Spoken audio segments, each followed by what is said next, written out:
Telle est la question qu'il faut qu'on se pose. Qu'adviendra-t-il donc du panafricanisme quand l'hiver viendra? L'hiver viendra parce que la guerre se transporte en Afrique de l'Ouest.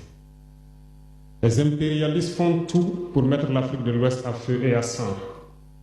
Mais du sommet de l'État jusqu'à certaines populations, soit nous faisons semblant de ne pas voir venir le danger, ou bien nous sommes nous-mêmes complices de ce qui va arriver. Le chaos pourrait s'installer. Je dis bien pourrait s'installer. Beaucoup de gens pourraient mourir.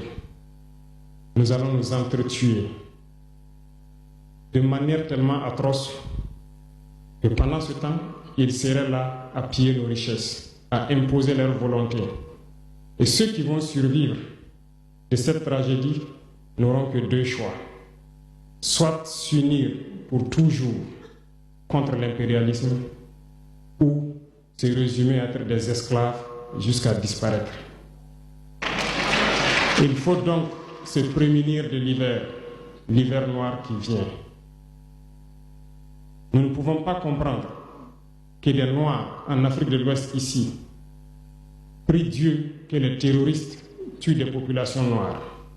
Nous ne pouvons pas comprendre que des chefs d'État lâches se cachent derrière des médias, soi-disant médias, pour décourager, insulter, activer la haine entre les populations.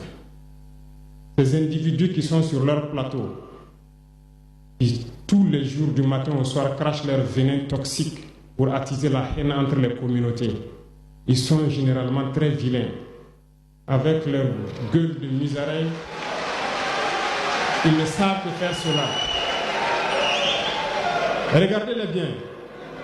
Ils sont là avec des yeux de drosophiles sauvages. Tous les jours, c'est cracher du venin. Ils cherchent à diviser les communautés. Sur les réseaux sociaux, ils sont là et ils sont nombreux. Pourquoi est-ce que nous, Noirs, cherchons à cultiver la haine entre nous? Et par hypocrisie, on se dit frère. Il faut que nous puissions nous dire la vérité de manière très crue, quitte à ce que ça vexe. On va s'excuser, mais il faut que nous nous réveillons. Pourquoi est-ce que le noir est comme ça? Pourquoi est-ce que nous ne pouvons pas voir le danger venir, nous unir et nous prémunir? Pourquoi est-ce qu'il faut que par nos comportements, nous allions affronter ces dangers qui risquent de nous décimer? Mais d'autres ont fermé les oreilles. Ils font semblant de ne pas entendre la politique de l'Autriche. Des peuples se complaisent dans la colonisation.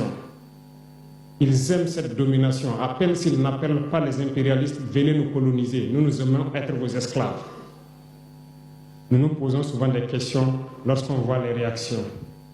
Ces pseudo-intellectuels décérébrés qui sont là à longueur de journée à entamer des débats en toute indignité, en toute malhonnêteté, comme s'ils ne voient pas la réalité des exemples qui se présentent à nous.